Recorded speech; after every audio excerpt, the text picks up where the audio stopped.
Good evening, everybody, and welcome again to the Open Door Show, the second one of January. It's good to have you here, and welcome, of course. My name is Richard Clapson. It says so at the bottom of the screen, so you can probably see that, and I'm here with the other half of Property CEO, Mr. Ian Child. Good evening, everyone. Hope you're well. Great stuff. In case this is your first time, let us tell you what you have let yourself in for. Our aim is to give you about 45 minutes of non-stop positivity. Lots going on out there, as we know, pretty sad news. But in these four walls, or these virtual four walls, it is always positivity. Let's have a bit of a laugh and a bit of smile at least once a week in this zone. All set around the theme of business and property development. Isn't that right, Ian? It most certainly is. Richie and I run a company called propertyCEO. Basically, our job is to train people how to become successful small-scale property developers. Some amazing opportunities out there right now. Our job basically is to help people who want to find those opportunities, find out a bit more about what might be involved, and see if development might be a good fit for them. Absolutely. So, you know, we've had the pandemic. We're still in the pandemic. I don't know what's going on. Are we in a recession? No, not officially, but we're in a big hole which we've got to climb out of. It's all going on, isn't it? But there are always opportunities out there, and I've constantly talked to people since I've been back in January, had a lot of discussions about opportunities. And you can sit around, you can ignore them, you can wait and let and see what others do, or you can go and grab them, and that's where they are. But of course, you've got to go and do that. Anyway, as always, we're going to serve up a bit of advice, a bit of predictions, maybe a bit of news in a minute. And quite often we have guests on, not tonight. We actually prefer doing it on our own. You know, some of those guests just get on our nerves. They're trying to take over the show. Above all, though, we're going to have a bit of fun doing this. This is, as I say, 45 minutes of a bit of fun. Happy to take questions as we go through. If we don't have any questions, we don't really have much of a show once we've done a little bit of dialogue at the beginning. So welcome, everyone. If you're new, that's great. I see a few names that I don't know. So if I call your name out and you're new, then welcome to the show. So Jonathan's on, Paul's on. Vicky's on, Chris is on, Roma's on, Giovanni's on again as normal, Henry, Jacob, Debbie, Charlotte. Old MacDonald has a barn. Someone's registered their name as Old MacDonald has a barn. Who could that be? Well, we do have one of our students called Bob, who specialises in looking at barns and PD routes of barns. So almost without a doubt, that is Bob. In fact, if I hover over his name, I better look at it and see it is. Anyway, Teresa's on, Yvonne's on, Stephen's on, Paul's on, Lucas, another Lucas, Will, Josh, Gary, quite a lot of you. So welcome to the show as always. Deb says, good evening, looking forward to this evening. Debbie, so are we. Absolutely, we are as well. And thank you for your email, Deb. Saw that earlier. We'll get in touch with you and have a chat about that. Good evening, chap, says Gavin. And good evening, Richie and Ian, all lovely property CEO attendees, because that's what you guys are. You're the little CEO. Well, not little, you're just the CEOs. And Ranjit is from Property Investor News, a great little read if you've not read it. Property Investor News, Ranjit, yeah, great, good magazine, love it, brilliant. So, Ian, have we got any news that's gone on? Because I think we're going to start doing a bit of news update every week. So, what's the news? What's in the news this week? Okay, well, there's a few things that sort of caught my eye. One thing was actually about brownfield sites. Some enterprising body has been out there talking or looking at some of the kind of broad areas within the country. So they looked at London, Manchester, Birmingham, I think Oxford, Cambridge, and East Berkshire, to name but a few. And what they've done is they've basically looked at the number of brownfield sites that are available, that there are in those areas. And they found that there was a massive discrepancy between the register that the local authorities in those areas are required to keep. So back in, I think it was April 2017, it became a requirement for local councils to keep a register of brownfield sites. And they did some extrapolation, and they found that just in those areas, just in the brownfield sites that hadn't been registered, you could build about 350,000 new homes, which is quite interesting for us as developers. The government has basically made it very clear that brownfield is the way to go. A lot of the language from the government at the end of last year was all about how we can meet the housing challenge head on by developing brownfield sites first rather than venturing out into greenfield. And so it's quite intriguing that there is a massive kind of gap between what is registered as brownfield and what actually exists. There could be much more opportunity out there across the country as a whole in terms of brownfield sites that are ripe for development. So that one caught my eye. Another thing that caught my eye was from Rightmove, who said that their visits to their website was 30% up, like for like, year for year. So January 2021 versus January 2020, they're getting around about 6 million or so hits a day, which is quite a lot. And of course, speculation that a lot of that has been fueled by the stamp duty holiday that's ending at the end of March. And there was also some figures out that suggested that estate agent contact is up by about 11%. So clearly lots of things going out in the market. And then kind of linked to that, there's been a few eyebrows raised in the Houses of Parliament about the fact that the housing market is still open. I think the Labour Party raised an eyebrow saying that if we've got this lockdown, then why is it still possible to go out and buy a house? So remains to be seen whether there's going to be any other moves that the government's going to make to kind of suppress that or change that. But at the same time, the government actually wrote, I think it was an open letter to the construction industry, talking about how it's safe to carry on working in construction. So I think there's, as ever, the government's focus really has been in kind of recognizing that the construction industry and the housing market, two linked but an essential parts of the UK economy. Their goal is to try and keep things moving along, keep people working there and driving the economy as well as the housing market. So a few things that popped into my inbox this week. There you go, bit of news. Great stuff. Great stuff. Are you going to point out, because you're going to have a bit of fun doing this, I'm sure, Ian, that I am out of focus this evening. You haven't had that cheap pop, so I thought you might want to go for that. And I wasn't going to, but now you've mentioned it, it has been a bad day in the world of Richie Clapson and IT. Quite calamitous from the start of the day, no internet, and you managed somehow to rescue that one in the nick of time, which is quite amusing. And then as we prepared for the show this evening, we couldn't help noticing that one of us was slightly out of focus. I thought perhaps maybe I'd drunk something at lunchtime, but no, it was a technology issue in Richie's cabin. And I have to say, because it worked for Joan Collins, didn't it? The whole soft focus thing really does, it kind of brings out your eyes, actually. So, anyway, I think you're looking good, mate.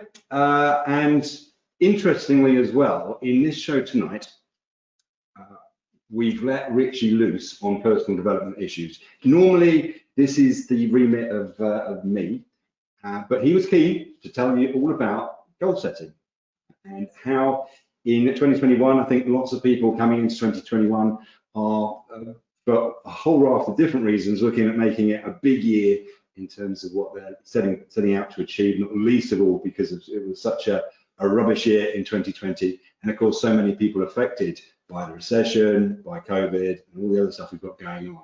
So, critical question, how can you achieve your goals in 2021 and beyond? And Richie has got chapter and verse on it, haven't you? Well, I got a bit of a kick off for the show. Before we start, obviously I'm a little bit out of focus, apologies for that, but just give us a wave and make sure you can hear and see me okay. So just give us a hands up if you can.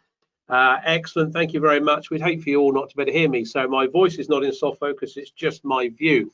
So we can live with that. Thank you. You can put your hands down now, we've had enough of that. Rob, I see you've joined us a bit late, but it's nice to have you on board here this evening. And Raj just joined us, great stuff. Anyway, let us kick off and please throw some questions in on anything you want this evening, and particularly on the subject we're just going to briefly talk around, or of course the subject of the news that Ian just talked around. So I've got a few questions. Let me ask you a few questions. So how was 2019 and 2020? Yeah, I'm going back 2 years. How have the last 2 years been for you? Okay. Did you plan dreams, ambitions for 2020? Did they pass you by? Yes or no? Ask yourself that. What you planned, you dreamt of, your ambitions for 2020, did they pass you by? Yes or no? Did you have any cash flow worries in any of those years? Yes or no? Just ask yourself that. Have you had any problems where, my word, that's not quite worked out? Yes or no? Did you end up spinning too many plates? Have you got too much going on, too many businesses, too many fingers in lots of pies? Yes or no? And let me ask you this one, because a lot of us struggle with this sometimes. You ever lied awake at any point in 2020, 2019, just worrying about things? You know, just sort of wakes you up. You know those times in the middle of the night you wake up just for something else and then you can't get back to sleep? Yes or no? Was life a bit stressful at times? Ask that one. Have you had times when you thought that the path you're on might not get to where you want to be? Maybe you spent too much time and not enough time with your family. Yes or no? Ask yourself that. And did you spend too much time working? Maybe not enough time with yourself, because we all need to spend our own time doing our own things. Is that a yes or is it a no? And my suggestion to you, if you've answered yes to any one of those questions, then maybe in 2021 you need to do something different. Again, don't buy excuses that 2020 was different, there was a global pandemic. No, this is about you, okay? At the end of the day, we're all remarkable human beings, okay? And we can do anything we want. We just must want to do it, just really want to do it. So if your goal is to change yours and your family's life, then do it. Start today. Do something different. If not, if you don't, you'll probably be in the same place in 2022, at our first show in 2022, and maybe 2023. Is that where you want to be? So, you know, you need to think about things. What do most people want in life? Let me ask you this. What do most people want in life? Well, the biggest thing probably is time. Most people want time. Even those multi-billionaires want time. And time is the only thing that we can't get any more of. So we have to use what we get wisely. We don't often realize how important time is until it's too late. Those of us that have turned 50, I might have just turned 50 recently, but there's a funny old thing when you turn 50, you think about these things. And certainly when you turn 60, although I'm nowhere near that. But don't let that be you. Don't let you be the person that looks back and wish that you'd done this or done that or have more time. But to get time, of course, you need money more often than not. You need a mixture of incomes. Okay, a lot of you probably got property portfolios. Some of you may have other businesses. Some of you might be completely new to us and might not have any property interest at all. Some of you will be our students. But a property portfolio mixed with large cash lump sum income is a good place to be. And of course, property development can earn you lumps of cash, you know, 200,000 a year. You can go out and earn. Is it easy? No, it's not easy. Are there pitfalls? Yes, there are. Can you make mistakes? Yes, you can. But can you do it? Yes, you can. A lot of people like you are out there doing it. But this won't happen in 2021.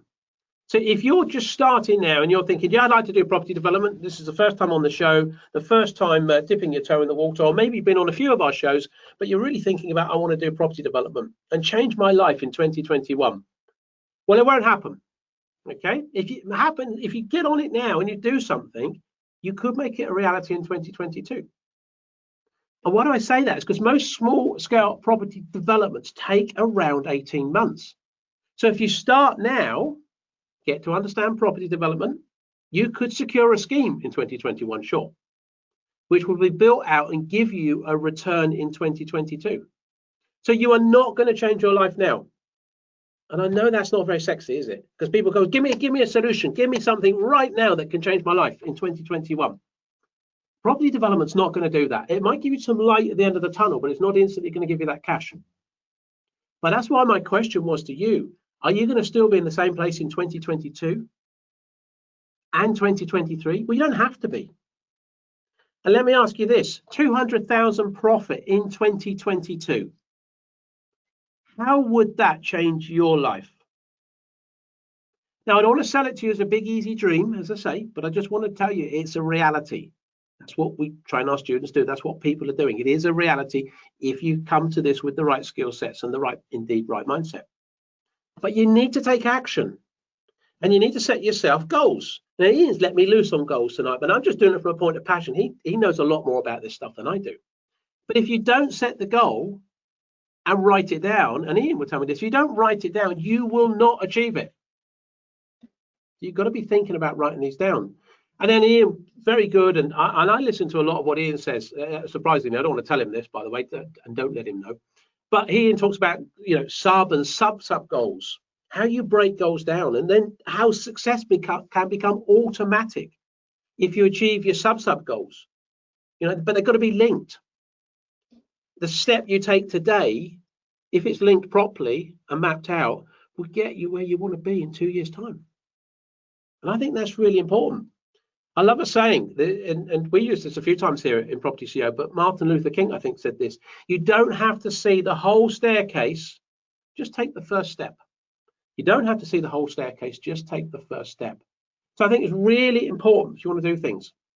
So if you want to change your life significantly, then just do it. Just get on with it. No excuses. Oh, there's a global pandemic last year. No, you know, we're in lockdown. I don't care. There's no excuses. Okay, the people that are successful, that I see successful, they turn that problem into an opportunity. You've got to look at it half full. You've got to look at the positivity around it. So you can give yourself excuses all day long. And in my 40 years in this industry, I've heard plenty. But do not. So if you want to change your life, if you want to make a success of something, and if property development's the thing, and you can make six-figure sums of money with hard work, if you think you're that special person, start today. Thursday, the 14th of January. Okay, and this is my suggestion for you. If you're serious about this and you're not just wasting your time, okay, I don't mind. Some of you just turn up for the entertainment. Ian and I do. But if you're seriously thinking, okay, look, I come to this thing, I enjoy the show, but actually I'm serious about property development. Right, do something. Here's 3 tasks I want you to do. 3 tasks. Tonight, after this show, before you go to bed, take 20 minutes. Write down what your dream looks like. Just write anything you want. And don't stop writing. Write from your unconscious mind. Just pick up a piece of paper, pick up a pen, and just write down. Don't type. Write. Okay? As my friend here will tell me, that if you write something, the physical act of writing gives a connection between what you write and your brain. Don't understand it myself, but he says it works, and I believe it does. So take 20 minutes, write down, just continuously start writing from the minute your 20 minutes starts, and stop exactly at 20 minutes. And write whatever comes into your head, whatever your head tells you that your dream looks like. Okay? And then once you've done that, photocopy it, scan it, and I want you to email it to yourself, so it's there in the morning. Maybe email it to your partner, your husband, your wife. Just email it to someone. So you've committed, you've shown what your dream is. Then I want you to do, you can't go to bed after this, I want you to then do something. Write down 5 bullet points of how you can get there. Just 5 simple points, 5 bullets, not chapter and verse. 5 bullet points of how you can get there, 5 steps. And then the third and final thing, and after this you can go to bed. Write down your first step that you will take tomorrow, the 15th of January, 2021. Tomorrow, the 15th of January. These are all time critical, 2021. What are you going to do tomorrow? Not Monday. Oh, no, I think about it Monday. I don't normally work too hard on the Fridays. No, tomorrow. What are you going to do tomorrow that will get you there? And I think that's really important. So I think start the year. You know, we started the year with last week's show all about predictions and what we think is coming up. And there's some great opportunities. Sure, there's some sad news out there. Definitely. People are losing their lives. Millions of people. We know that. But we can sit and dwell on that, or we can do something about it, and we can live for today. We can live for next year. We can do something. And we see people. I mean, we do see people change their lives, and it's great, and we're part of that. That's why we do what we do. Ian and I retired. We do this because we love doing this. This is, and I might be banging on a bit tonight, but the important thing is I want you to do this. If you don't want to, and you're just enjoying the show, and you're just checking out, great. But if you want to change it, don't give any more excuses. 20 minutes, what your dream is, 5 bullet points, 1 thing tomorrow, and that'll get you going. That's my little rant over with. Sorry about Fantastic. That. No, that was good. Interestingly, apparently only 20% of people have any goals, which is quite a frightening statistic when you think about it.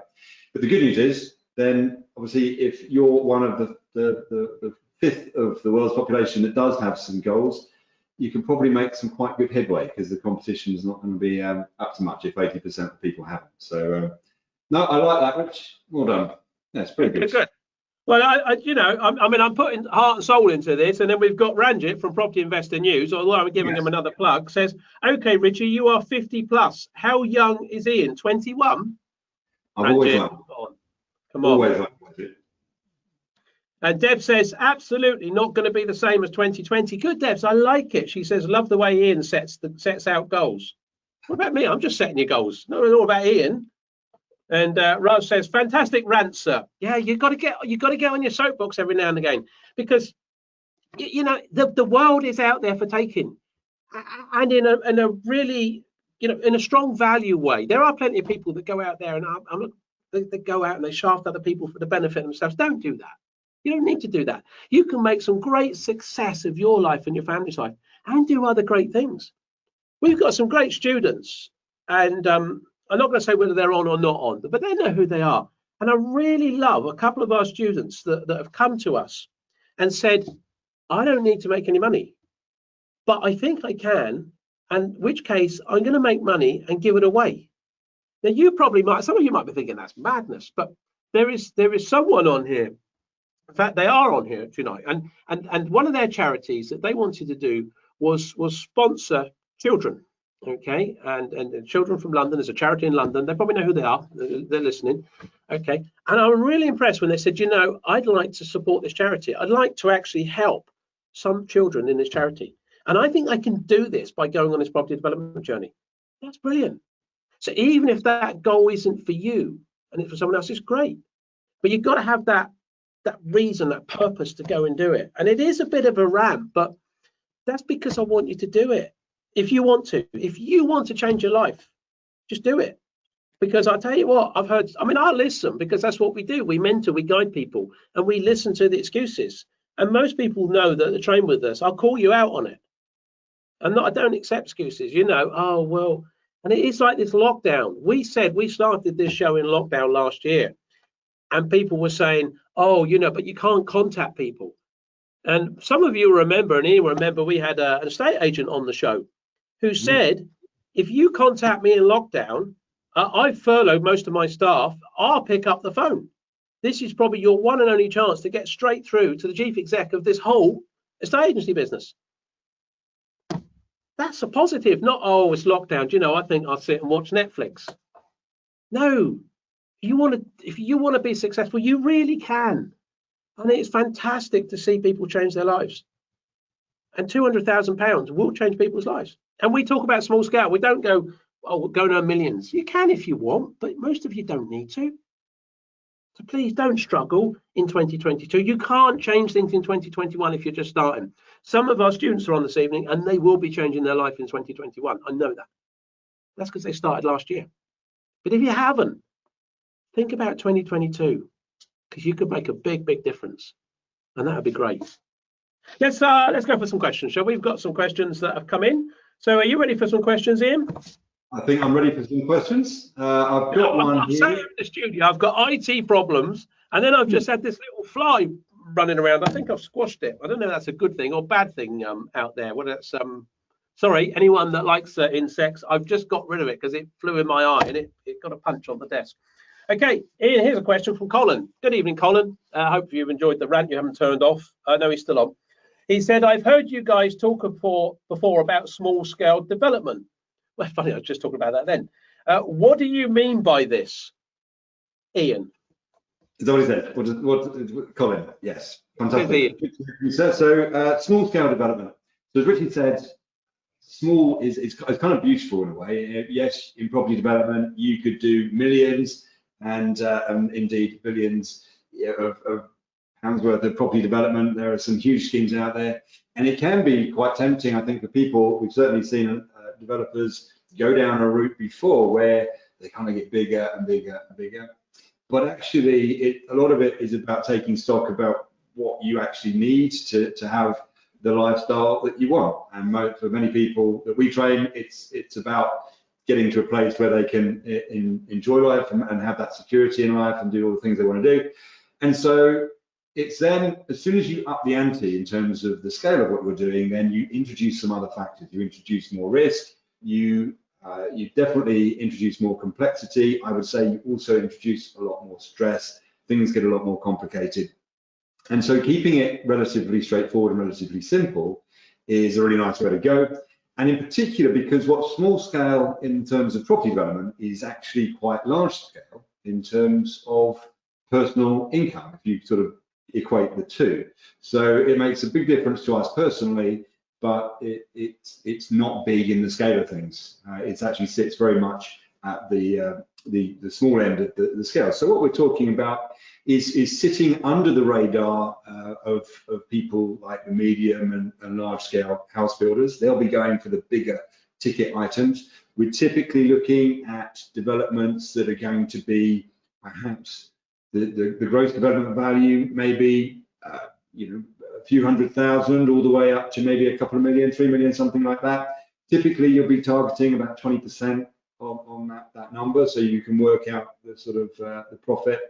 And I suppose, depending on where you are in the country, what are you going to be building for that? You might be building a handful of flats, maybe anything up to sort of 15, 20 flats, but it's still sitting very much at the smaller end of the market. I think the other thing that we always talk about is being able to use permitted development rights, and there is an increasing number of permitted development rights that apply to lots of buildings that you can now convert that fit into that small scale sort of element. The government is absolutely reliant on small scale developers to basically make this brownfield site conversion thing happen, because, as I said, it sits below the threshold of what's going to be exciting for the larger development players. They need their scheme, they need a critical mass for their schemes to be able to make them viable. So small scale is a great entry level point for development, and it's about, and personally, I think you can stick with small scale and build a very successful career in property development just doing the small scale stuff. There you go, Colin. Hope that is a good explanation. Good. Henry says, thank you. I like your opening talk. He calls it a talk as opposed to a rant on goals and taking action. What are your thoughts on taking action this year on property development? Isn't that a bit risky?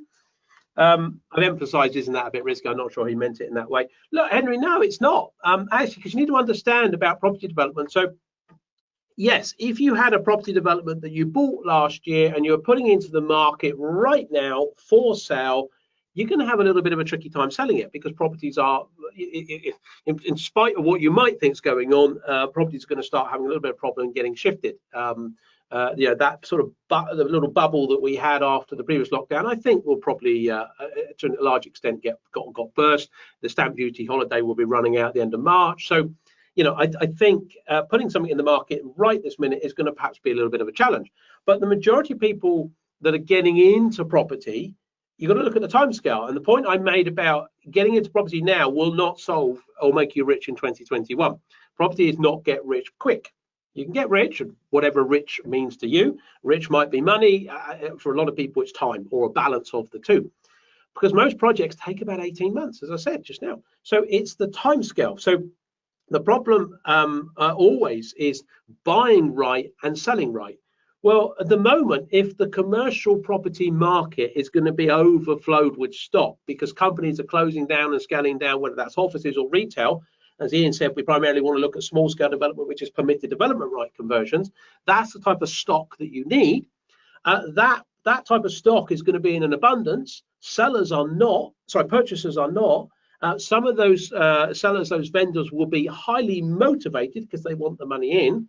Well, what does that mean? You're likely to buy it cheaper. You're likely to get better deals on what you buy. And you'll often heard this saying, you make your profit when you buy. So if you can buy cheaper, and on the basis that the market will recover in 2022, you're going to sell back in the market at the original price, or higher. So you're going to buy now, cheaper, develop out, and by the time you come to sell, the market in theory should have recovered. I say in theory, that's a whole different subject. We talked about last week about the recovery. If you haven't listened to that show, and by the way, some of you I know are new, and I saw a couple of people join late. Antonio, I think, joined late this evening. Good evening to you. Not sure if it's your first show. Someone else has said it's their first show. All the previous shows are on YouTube. You can go and listen to the replays on there. So last week's show would be a good one to listen to about predictions and recovery and so on. So no, it's not a bit risky buying right now. In fact, it's a great time to buy, and I can tell you seasoned developers are out there buying right now? Henry, hopefully that's answered that question. Okay, let's see what we've got next. Vicky says, good evening, guys. If the brownfield sites register with the individual council isn't being kept up to date, where do we look to find available sites? Many thanks, Vic.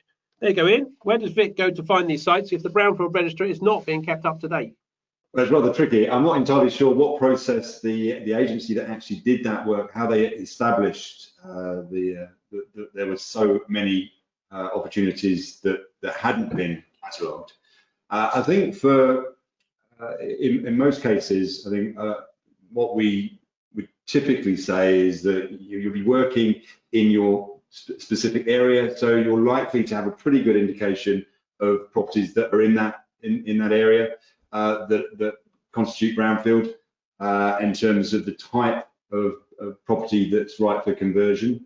We've got quite a lot of stuff coming out later this year in terms of PD rights. So you may remember that back in 2020, the government lumped a whole raft of different properties into one use class, Class E, and now it's being proposed that those will then have PD rights to be made into residential. And so what we've done is kind of grouped together a whole load of different types of buildings together: shops, offices, restaurants, cafes, doctors' surgeries, you know, there's a whole load of different types of use classes that are now being lumped together so that you can change. So I think with regards to what's on the register, that it's likely to be a bit hit and miss. I don't think there has been any great focus on government in making sure that that list has been kept up to date by the sound of things. It would be quite interesting, given the government's focus on that area, both in terms of PD and the white paper that's due to come out, the results of which are going to come out very shortly, to see whether they're going to renew the focus on that. It would make absolute sense to do that, and I'm hoping, you know, the news that I gave you there is fairly hot off the press. I think it was only yesterday. So I'm hoping that what the government will do is recognise that there's a big gap there. They don't have a big list of all the brownfield sites, and then they will say to the council as well, you got to go and do that, because ultimately the government's plans is all about converting them. But certainly, I would say, in terms of doing your own developments, having a nice list of brownfield sites is great. Actually, there's a massive opportunity for you to go out there and find sites that are right for development yourself. There's a huge opportunity out there, in particular because, yeah, the world, as we've discussed before, is kind of changing in terms of the high street, in terms of business, in terms of working from home. There's a whole load of things coming on, and the permitted development rights that are coming out as well are going to kind of converge to make this kind of really an ideal opportunity. There you go. I hope that helps. Vicky, there you go. Raj put a great comment in earlier. He said, I'm getting on my bike and moving at speed to fulfill my dreams after the last 10 minutes. Super motivators. Thanks. Well done, Raj. Good stuff. Go for it, mate. It probably means he's not here if he's got on his bike and gone. Well, I don't know if he meant literally. Jonathan says, thanks for the webinar. It's my first time. Jonathan, welcome to the show. Hopefully this is a bit different. Hopefully you're enjoying the show. We love people to give us any suggestions of what you'd like to see on here. If it's more of me and less of Ian, please let me know. It's not a problem at all. We can fix that for you. So Jonathan's question is, so when you talk about a 200K profit, am I understanding correctly that broadly you would need a development of around 1 million? Thanks, Jonathan. Jonathan, you are understanding exactly correctly. Yes, we talk about 20% on GDV. 20% of gross development value is what you want as a minimum. Why? Why do you need 20%? Well, things change. The world changes. Things go wrong. Okay, so those people that were doing development, because a lot of people might think, oh my word, what happens if another global pandemic happens? Look, you're an entrepreneur. You're in business. You win some, and occasionally you lose some. What we don't want you to do is lose money. Well, lose some might be break even. If you start with 20% on gross development value, okay, even in a global pandemic hits you. So I know of quite a few developers who've kept small scale, and there's a reason for that, as Ian talked about, when that's minimizing risk and you won't have all your eggs in one basket and a big project all out at once. So parking that just for the minute. But if you think about it, okay, what's going to happen? You've got 20% markup there on the profit, 20%, sorry, on the GDV. If your construction costs go up, that's one thing you've got to look at. What if things change? And there was obviously a bit of problems last year with a bit of plasterboard, material shortages. A lot of those things are little blips. So material costs might have gone up a little bit. So that eats into a bit of that 20%. What if prices come down? What they did in certain instances at certain times last year. Brexit forced a bit of that uncertainty in the property market, and of course, shut down the global pandemic and shut down. Even now, I think, Keir Starmer's arguing at the moment that we should be locking down the housing market. Why are they open? So times like that means that you will sell, but your prices will get suppressed. And so what we always try and teach, and this is a principle that we will always try and teach, I don't know if others do, is at the worst, break even. So that 20% can be eaten by costs and pulled down by the sell value. And hopefully, Jonathan, you'll be in a position where at worst you break even. You keep this thing, the shirt, firmly on your back. So always 100% start with that. And I tell you what, if you end up people getting trained by us, we'll know if they start coming to our academy days, which was our live deal workshop days online at the moment, normally in the room, and people start telling me, oh, I've got a project here, it's going to make £150,000, and I say, what's the percentage on GDV? And if they turn around and say that's 10% or 15%, they get a rant off of me, because no, you have to start with 20% on GDV. It's really, really important that you do that. Don't get starry-eyed about numbers. It's about making sure that the percentage is correct. And I'm going to link up with Mark's question. Good evening, Mark. Mark asked another question on here, very similar. Sorry, there's loads of questions coming in. So Mark said, just want to clarify the 20% you frequently referred to. So Mark wasn't aware that Jonathan was asking a question on it as well. As your minimum threshold when developing, when calculating back from the GDV, are you dividing through by 6, not 5, i.e. cost by 1.2, 120% equals GDV? No, you would have heard sometimes, okay, that people will talk about a percentage on cost. Okay, so then they might say, I want 20% on cost. So I want to take my cost and multiply it by 1.2, but that is not the same as 20% on GDV, it's less. So my suggestion to you as new developers is you must work on 20% on GDV, or if you want to work it on cost, 25% on cost, which is the same thing, okay? But if a funder says to you, oh, I'm quite happy to go ahead on 20% on cost, that's less than 20% on GDV. That's when I start having a rant. And this is because my interest is your interest. I don't want, you're going to make a few mistakes on your first project. You're going to get a few things wrong. I want you to have that buffer, okay? And it's good practice anyway, going ahead. Look for the project that will give you those margins. So 25% on cost, Mark, 20% on GDV. Hopefully, Mark, Jonathan, that has answered your questions. Whew. And does it? Got one here from Paul, who asks, when putting your team together, how do you convince a professional consultant to join and add his details to your website when he hasn't worked with you yet? Good. Okay, so I think that there's kind of a bit of a mindset that needs to focus that developers need to have when they go into development for the first time. And probably the first thing to understand is that all of your professionals, and you will need quite a few in order to be in your property development journey, because they all do very different things. But one thing they all have in common is they all get paid by a fee. And the second thing they have in common is you're the one that pays them. So, and they don't get paid by anybody else. Yes, there are some developers that have done lots of developments that pay them, and there are some brand new people to development that haven't yet paid them. But just as in any industry, pretty much, the only way the business model of any professional works, so take your architect, for example, the only way the architect knows that they're going to have an architectural practice in 10, 15, 20 years' time is because the old developers are going to die out and they need to replace them with new developers coming through the ranks, and we're wearing that t-shirt. We are the new ones coming into play. The other mindset that you need to kind of change when you approach this is very tempting to think of yourself as a bit of a newbie. I know nothing about this, all really, I feel on the back foot because everybody knows more than me, but actually you're playing the role of the entrepreneur. You are the entrepreneur, the CEO that's pulling a team together. Nobody is going to be asking you to lay any bricks, hopefully. You might even not get to choose the curtains. It literally, all of the tasks are going to be done by a team, and even the team, once it's on site, is going to be managed by a project manager. So you're very much taking this overview, this role that sits over the top. And kind of the way to look at it is that it's a business opportunity. You're an entrepreneur, you're the CEO, you're bringing a team together to make a business opportunity happen. Now, in terms of whether somebody would like to work with you on that, do you think, well, yes, they would. Frankly, people like architects and professionals are not in the habit of turning away new business. You do, of course, need to present yourself credibly. You need to have a good elevator pitch. You need to be able to share with people your vision for your business and what it is you're trying to achieve. But ultimately, professionals only get paid by developers developing property like you.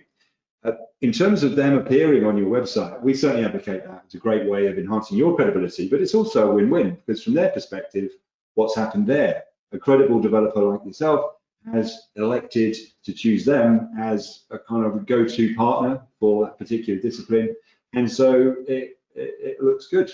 And also, I think because you're going to be a new customer for them, they're going to be hopefully eager to please. So I think as long as you go about it the right way, as long as you present yourself professionally, then you'll find that you should be pushing it against a fairly open door, if I can use that as a pun, and be able to get a result from your professional team and find them very keen to work with you.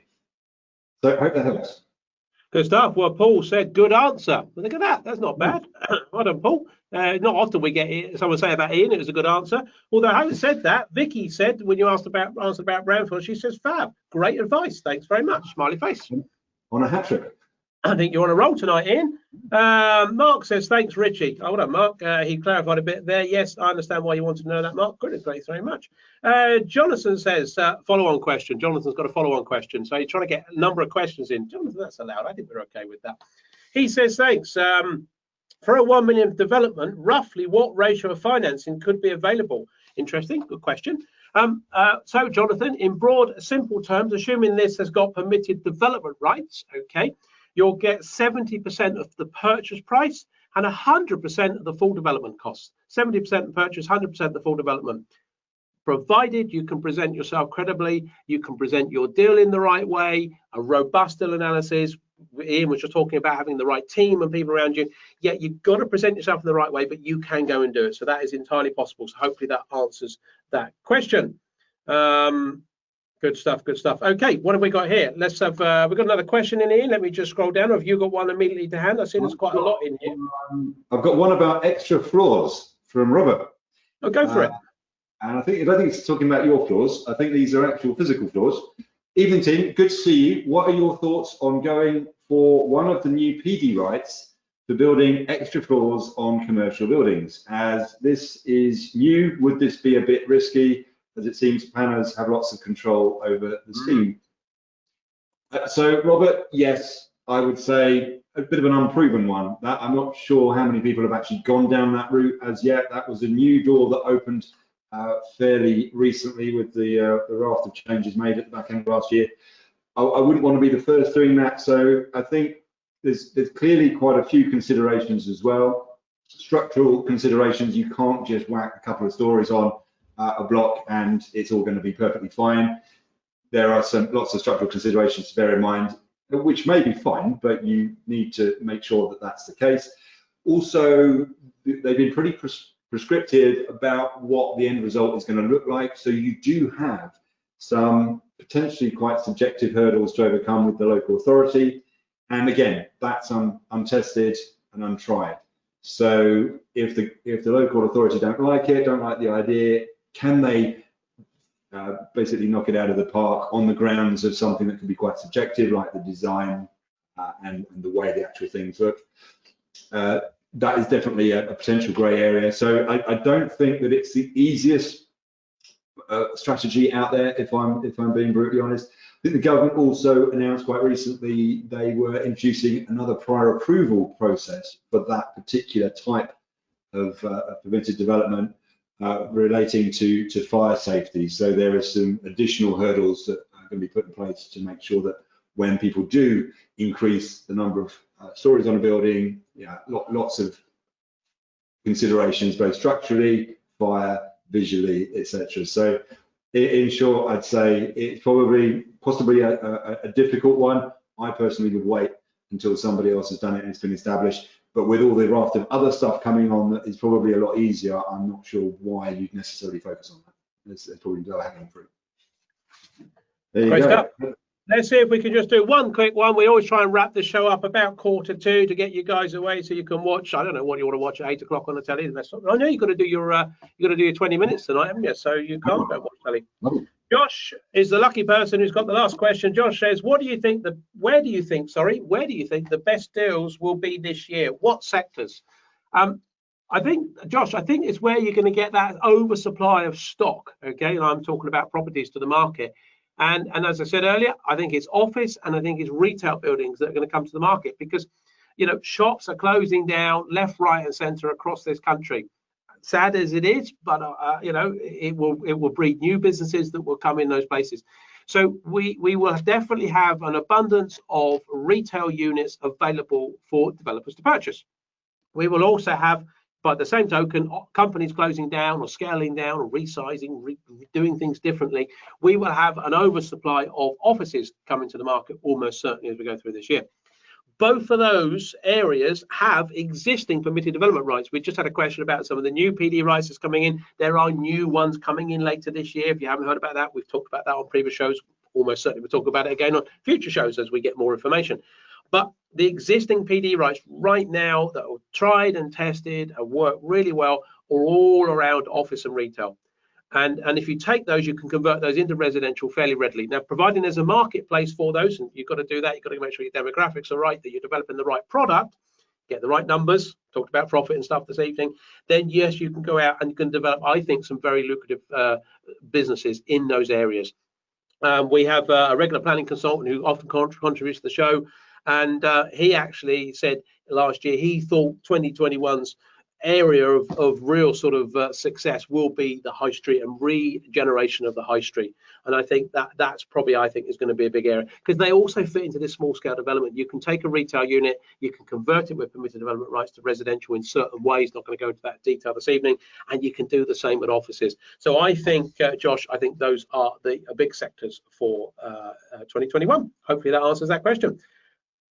We have run out of time, and I don't know where tonight's show went. It was, it flew by, didn't it? Absolutely flew by. So, guys, hopefully, if we haven't answered your question, I do apologise. We always get more questions in, and we can't always answer them just in the 45 minutes. We'd like to get you away. We could sit here for another hour, but that's not the idea of the show. It's trying to be a quick fire, bit of fun, and a good bit of information for you. So hopefully you've enjoyed that this evening. For those of you who are new, if you want, we don't show you any training or anything on the show, but if you want to come and spend a bit of free time with us, we have got a couple of events that we're running, which is just a bit of an introduction to property, completely free, no obligation to do anything beyond them. We've got one on Saturday, I think we're running actually, and there is one next week, Wednesday, 3-hour sessions where we're basically doing a sort of an introduction to what development's about. If anyone's interested in joining that, I'm not sure. I think there's some places available for both of those still. They're not many for Saturday, but I think there is for Wednesday.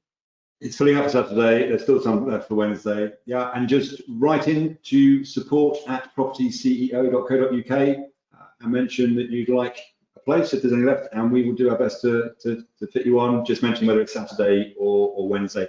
Saturday 1, 9:30 to 12:30. Wednesday 1, 6 p.m. till 9 p.m. Yeah, and that's hosted by myself and Ian, so you're going to get us for 3 hours if you want. And yeah, if you write into the support email address, say that Ian guaranteed I'd have a place. Great. Yeah, on Open Door, Ian guaranteed that I'd have a place, and then we'll have to find you a place. So I'm sure we can sort that out. So, guys, please put in the chat box if you've enjoyed tonight's show. We always like it when you put those comments at the end. It makes a big difference to us if you have. Next week's show, normal time, Thursday the 21st of January at 7 p.m. Ian, any final comments, words of advice in terms of goal setting? Can you sum that up for them to go and do thing in just one sentence? Do what Richie said. Yay! I like it. What I would say, it doesn't matter how we talked about some quite big goals and how you can change your life and all the rest of it. Actually, even if you've only got a little goal that you want to achieve in 2021, now's the time to make that happen. Make that promise to yourself to actually sort of set those goals out and actually achieve them. Because we can actually do anything we set our mind to. We just need to do the setting of the mind. Great stuff. I love it. So as we sign off, Deb says, thank you, A-Team. That's us, by the way. You're the CEOs. We're the A-Team. You definitely make me feel uplifted. Thank you very much, Deb. No problem at all. Great 50 minutes, gentlemen. Thanks. Raj, are you having a dig that we went over? I hope you're not. I'm sure you're not. Thank you. Great show, says Chris. Jonathan says, great. Enjoyed. Thank you very much. Mark says, excellent. As always. Thanks, Richie and Ian. Notice my name was before yours, Ian. Well done, Mark. I love that. Great fun and great information. Thank you both very much. Have a great evening. Nice show, Jen. See you soon, says Rob. And Michelle says, I like the support that these regular sessions offer. It's like having a mentor. It is, isn't it? Bizarre that. Anyway, see you all next week. Have a good evening. Don't forget, 20 minutes, no TV tonight. Go and do that. 5 bullet points and one thing you're going to do tomorrow and make 2021 and 2022 different to what it's been before. Good night. See you all soon. Goodbye.